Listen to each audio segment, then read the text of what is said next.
Hello, thank you for watching my channel today. My name's Sarah and my channel is called Your True Shelf. The light is fading quite quickly, and so I'm hoping that it will last long enough for me to make this video, but I wanted to make a video today about a non-fiction November ideas video, but about women who I find inspirational, in the hope that this video will inspire other people to pick up books by these incredible women who have inspired me. And I wanted to do this video because today I watched a couple of documentaries on Netflix which were very inspiring about amazing women, and it made me think about making a TBR based on women like them who can raise us all up. So some of these books I've read and some of them I haven't. So the first ones I'm going to tell you about are ones that I haven't read that I would like to read.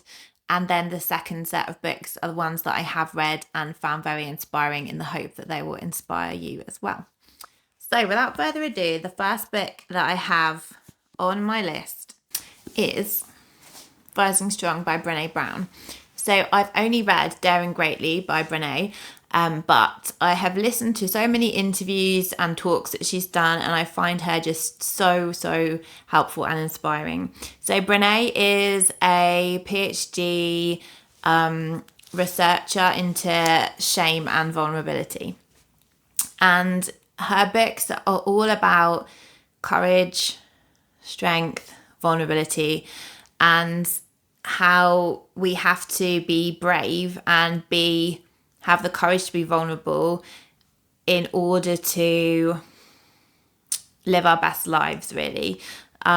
We have to be brave enough to have connection with people, to risk failure and getting hurt. And she basically says that if you put your hat into the ring and you have the courage to live life with your whole heart, then you will fail and you will get hurt, but you have to have the courage to try and to get up when you fail and try again. And that's kind of what this book is about. So the subtitle is If We Are Brave Enough, Often Enough, We Will Fall. This is a book about getting back up. I would say that the cover isn't particularly inspiring, but I know that the content of it will, because if you don't know who Brene Brown is, she did a TED Talk, which is one of the most watched TED Talks of all time. And I would start there and listen to what she has to say and see if that resonates with you. And if it does, then get as much Brene Brown as you can in your life, because I love her. She's amazing. The second book is by an author that I came across through Oprah on Super Soul, and this is Loving What Is by Byron Katie. So Byron Katie has developed this way of managing difficult times, problems, mental health, with these kind of 4 questions that we use to examine our thoughts. So the first question is it true? The second question is, how do you know that it's true? The third question is, what do you feel when you believe that thought? And the fourth question is, who would you be without that thought? So for instance, if I said that I'm not good enough at my job, for instance, so we can ask those 4 questions to a particular statement, and then you can turn the questions around and look at them from a different angle and really examine the thoughts rather than just believing the thoughts. And I found she has quite a few videos on YouTube of like different examples. She has a website which I think is called thework.com, I think. And she has lots of free resources on there about how you can use her work. I've heard her interviewed and think she's really amazing. And I've had this book for a little while, but I haven't read it yet. And so she would definitely be, she's a person that I've learned a lot from, and I think this book would be really beneficial and inspirational. This is a book I've had on my list for quite a long time as well, and this is The Immortal Life of Henrietta Lacks. So Henrietta Lacks was a poor black tobacco farmer who had her cervical cancer cells taken without her knowledge, without her permission, and they are now called HeLa cells, as in HeLa for Henrietta Lacks, and they've been used in sort of cancer research for a really long time, and So unwittingly, through a complete lack of ethics and good professional judgment, Henrietta's cells were taken from her, and she has then gone on to be a woman who's helped so many other people, even though she didn't know that's what she was doing. She died in 1951, and her family, as far as I'm aware, have still never been compensated for what happened.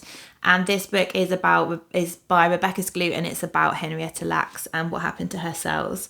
And so she's changed the world without realising that she has. But this is book number 3. The next book is one that I've got on my audio wish list, which I don't own yet, but I do want to listen to, and it's called Be Your Own Best Friend by Chessie King.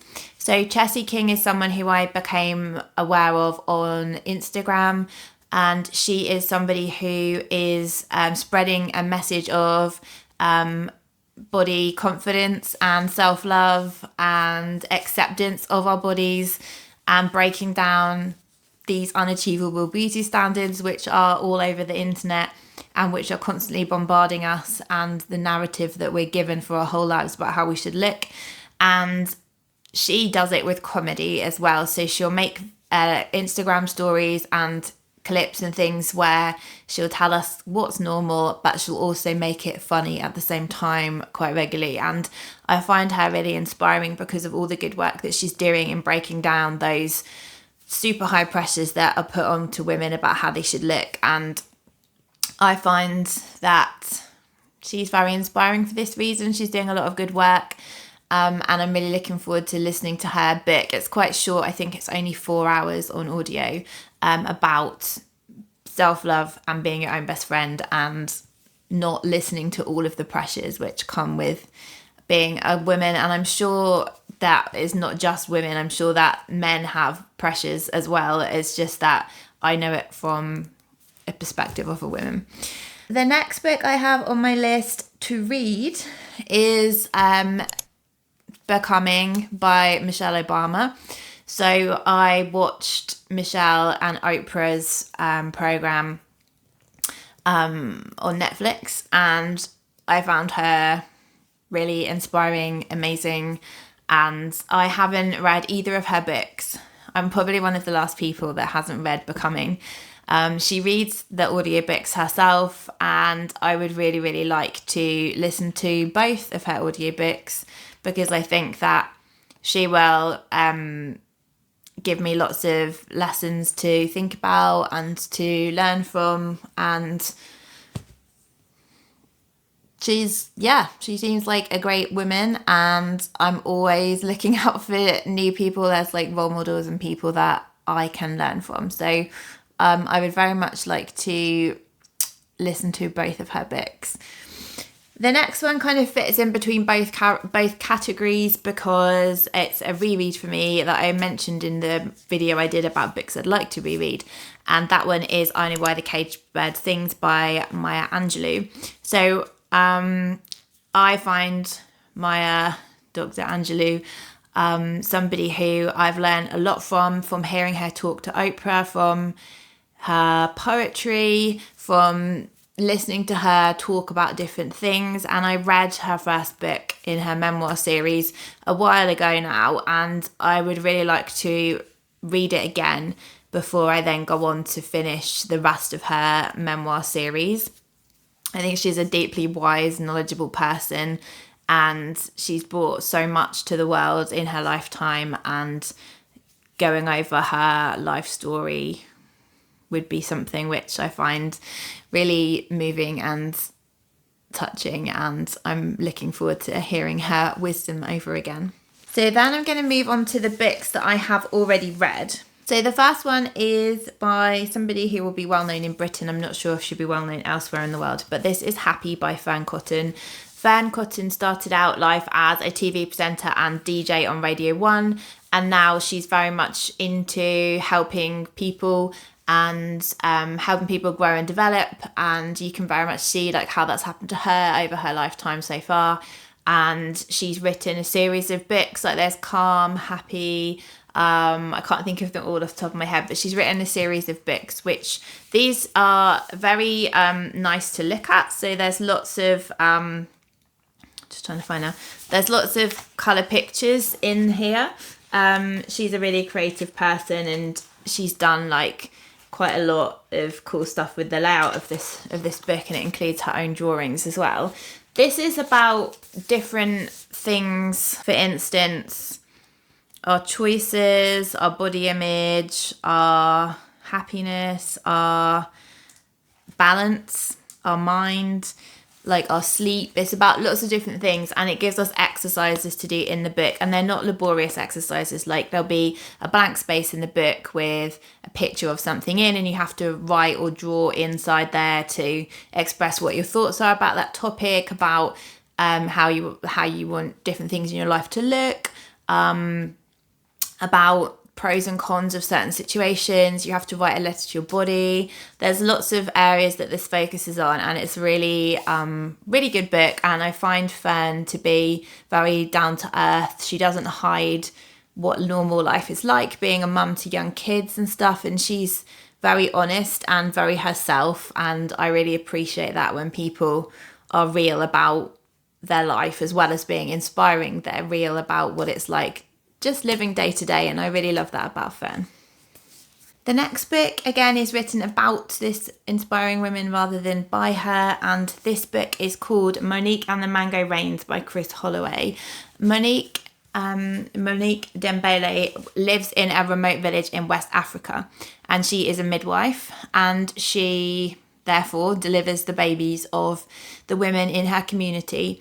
And this is about her life and her work, and how difficult it is to be working in a healthcare profession without any kind of medical support, the kind of conditions that she has to deal with, but also the lack of knowledge as well about things which are done in this book, where knowledge that we have grown up with, I guess, more in the West, but isn't necessarily taught to women and girls as they're educated in certain countries. And so there's sort of practices which happen which are really not a good idea, but things that people think they're doing the right thing. And this is such an inspiring story about Monique and her work and the children that she looks after. And it's also, so the women who wrote this, Kris Holloway, she went out to volunteer with Monique, and it's about their friendship as well. And I'd really like to reread this actually, because I read this a number of years ago. I've never seen anyone talk about it on booktube, but it's really inspiring. So it's in Mali, and it's a really inspiring book. The next one is an audiobook, which is a memoir by Alicia Keys. So I listened to this, and it was my, I think, second favourite book of the year in maybe 2020, maybe 2021. I thought that Alicia wrote really well. She reads the audiobook herself, and I always think when it's a memoir that if the author reads the book themselves, it adds an extra something, and it definitely does in this case.